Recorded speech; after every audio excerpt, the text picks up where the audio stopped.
नमस्कार, मैं हूं आपके साथ नावेद माजिद और आप देख रहे हैं सी न्यूज़ भारत। वक्त हो चुका है न्यूज़ आर का, तो रुक करते हैं खबर की ओर। सिरोली गोसपुर क्षेत्र के किंतुर गांव में स्थित महाभारत कालीन कुंटेश्वर महादेव मंदिर में जगत गुरु परमहंस आचार्य ने दूधाभिषेक किया। वहीं उन्होंने देश में हो रही पत्थरबाजी पर कहा कि सभी को कानून के दायरे में रहना चाहिए। वहीं नुपुर शर्मा मामले पर उन्होंने कहा कि अगर देश की बेटी ने कुछ कह दिया है और वह किसी को गलत लगता है तो वह माफी मांग चुकी है, उस पर वह बात वहीं से खत्म होनी चाहिए थी। हम लोग संवैधानिक और मानवतावादी हैं, सबको मिलाकर चलने वाले हैं। पाकिस्तान बांग्लादेश मिल गया है, जो मुस्लिम देश घोषित हो गया। पाकिस्तान बांग्लादेश में हमारे हिंदुओं को मार दिया गया या जबरदस्ती मुसलमान बना दिया गया। बचे खुचे जो 1% है वो धार्मिक प्रताड़ना के शिकार हैं। इसलिए हिंदुस्तान हिंदू राष्ट्र घोषित हो और यहाँ जितने मुसलमान हैं ये उसी तरह से रहेंगे जिस तरह से हमारे हिंदू पाकिस्तान और बांग्लादेश में रह रहे हैं। ये सेंट्रल गवर्नमेंट से भी मैं मांग करता हूँ और स्टेट गवर्नमेंट और प्रशासन से मैं आग्रह करता हूँ कि कानून के दायरे में सबको रखें, चाहे कोई भी हो। कानून से बड़ा कोई नहीं। अगर कोई कानून हाथ में लेता है तो चाहे एक व्यक्ति हो चाहे 1 करोड़ हो, उनके ऊपर कठोर से कठोर कार्रवाई होनी चाहिए। यहाँ कुंटेश्वर में पूजा अर्चना की है, क्या उद्देश्य था? देखिए, मुझे लोग तपस्वी छावनी पीठाधीश्वर जगत गुरु परमहंस आचार्य के नाम से जानते हैं। आज भारत के संविधान को बचाने के लिए, देश को बचाने के लिए और माताओं बहनों के सम्मान को बचाने के लिए आज कुंटेश्वर महादेव में दुग्धाभिषेक हमने किया। यह अति प्राचीन जो है महाभारत कालीन माता कुंती के द्वारा स्थापित जो है कुंटेश्वर महादेव हैं। जिस तरह से इस्लामिक जिहाद बढ़ता जा रहा है यह चिंता का विषय है, क्योंकि कानून के दायरे में सबको रहना चाहिए। संविधान से बड़ा कुछ कोई नहीं है और जो भी है सब संविधान के दायरे में रहें। लेकिन देखा यह जा रहा है जिस तरह नुपुर शर्मा के बयान को लेकर, नुपुर शर्मा देश की बेटी है और उसने जो कहा सही कहा, लेकिन जब लोगों ने इतराज व्यक्त किया तो उसने क्षमा भी मांग लिया।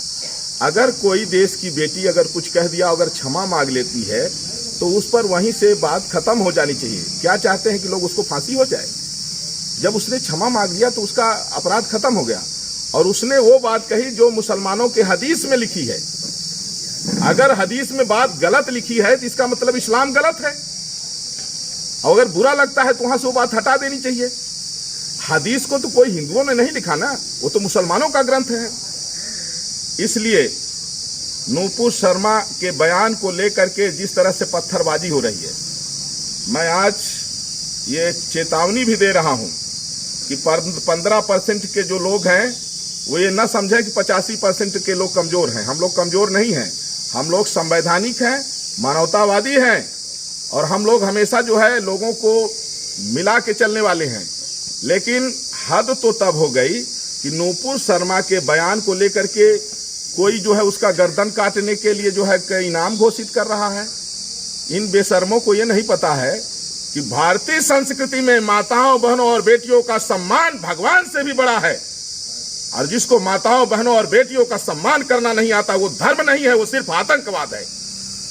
हमारे संस्कृति में भगवान से भी बड़ा स्थान माताओं बहनों और बेटियों का है, और इस्लाम में माताओं बहनों बेटियों को जानवर से भी ज्यादा उनको जो है बेइज्जत किया जाता है।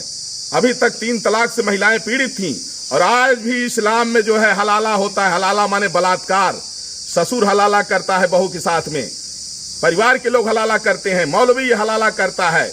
हलाला माने बलात्कार होता है, जिसको अपना वो मजहब मानते हैं, वो अपना शरिया कानून मानते हैं।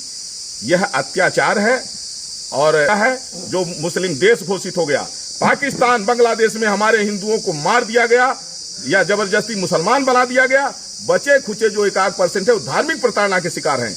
इसलिए हिंदुस्तान हिंदू राष्ट्र घोषित हो और यहाँ जितने मुसलमान हैं ये उसी तरह से रहेंगे जिस तरह से हमारे हिंदू पाकिस्तान और बांग्लादेश में रह रहे हैं। ये सेंट्रल गवर्नमेंट से भी मैं मांग करता हूँ और स्टेट गवर्नमेंट और प्रशासन से मैं आग्रह करता हूँ कि कानून के दायरे में सबको रखें, चाहे कोई भी हो। कानून से बड़ा कोई नहीं। अगर कोई कानून हाथ में लेता है तो चाहे एक व्यक्ति हो चाहे 1 करोड़ हो, उनके ऊपर कठोर से कठोर कार्रवाई होनी चाहिए। और सेंट्रल गवर्नमेंट से मैं ये भी डिमांड करता हूं कि एक अलग से ये कानून बनाए कि जो भी कानून हाथ मिले, पुलिस को, सेना को खुली छूट हो गोली मारने की, चाहे वो 1 करोड़ पत्थरबाज हो जिहादी, चाहे एक व्यक्ति हो। और उसका बचाव करने के लिए जिसका एक सर्किल ऐसा है कि कोई कानूनी सहायता दे रहा है, कोई जो है डिबेट में बैठ करके उनका बता रहा है कि ये मासूम है, माने बचाने, कोई फंडिंग कर रहा है, कोई उकसा रहा है। इसलिए हिंदुस्तान ये संविधान से चलेगा, संविधान से ऊपर कोई नहीं है, और जो भी कानून को हाथ में ले रहे हैं इनको कानून के दायरे में लाया जाए, और नहीं जिस दिन हम 85% अगर खड़े हो गए तो उस दिन भारत इस्लाम मुक्त हो जाएगा। ये हमारी चेतावनी भी है। हम लोग पत्थर नहीं खाएंगे। यहाँ पुलिस को पत्थर मारा जा रहा है, अधिकारियों को पत्थर मारा जा रहा है। मैं मानता हूं अगर किसी ने गलत भी बोला है तो उसके खिलाफ आप विधिक कार्रवाई करा सकते हैं, लेकिन इसका मतलब ये नहीं कि बोलने वाला अगर हिंदू है तो पूरे देश के हिंदुओं को पत्थर मारोगे, पूरे देश के हिंदुओं को तुम प्रताड़ित करोगे। ये कहाँ का न्याय है? भारत देश कानून से चलेगा, संविधान से चलेगा, शरिया से नहीं चलेगा। इसको लेकर के सेंट्रल गवर्नमेंट, स्टेट गवर्नमेंट और प्रशासन से मेरा आग्रह है कि जो कानून को हाथ में लेते हैं उनको कानून के दायरे में ले आया जाए। कई राजनीतिक संगठनों के द्वारा भी आ रहा है नाम कि उनके द्वारा उकसाया गया, तो क्या तुष्टीकरण की राजनीति करने वाले जितने भी लोग हैं, अगर वो देश जलाने वाले को भड़का रहे हैं तो वह भी उतने ही अपराधी हैं जितने वो पत्थरबाज हैं। उनके ऊपर भी शिकंजा कसा जाना चाहिए। और आज हमारा ये जो कार्यक्रम है वह नूपुर शर्मा के जीवन रक्षा के लिए है, देश रक्षा के लिए और संविधान की रक्षा के लिए है। जय श्री राम। बाराबंकी से सी न्यूज संवाददाता विजय सिंह की रिपोर्ट। खास खबर में इतना ही। देश और दुनिया की तमाम खबरों के लिए देखते रहिए सी न्यूज भारत।